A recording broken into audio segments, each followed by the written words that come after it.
ఆంధ్రప్రదేశ్లో జనాభా దామాషా ప్రకారం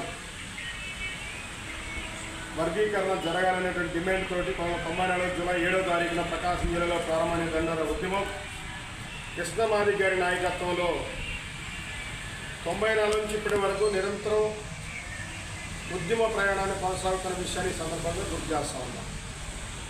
94 నుంచి 2000 దాకా 6 సంవత్సరాల సుదీర్ఘంగా ఈ ఆంధ్రప్రదేశ్లో ఉన్నటువంటి మాదిగ జాతి మొత్తాన్ని కూడా ఒక తాటి మీదకి తీసుకురావడం, మాదిగల డిమాండ్ అయిన వర్గీకరణకు అనుకూలంగాను సంఘీభావంగాను అన్ని ప్రజా సంఘాలని రాజకీయ పక్షాలను కూడా ఒక వేదిక మీదకి తీసుకొని రావడంలో దండోరా ఉద్యమం విజయం సాధించిందన్న విషయాన్ని ఈ సందర్భంగా గుర్తు చేస్తా ఉన్నాం. సమాజంలో ఉండబడినటువంటి మాదిగలకి అన్యాయం జరిగింది.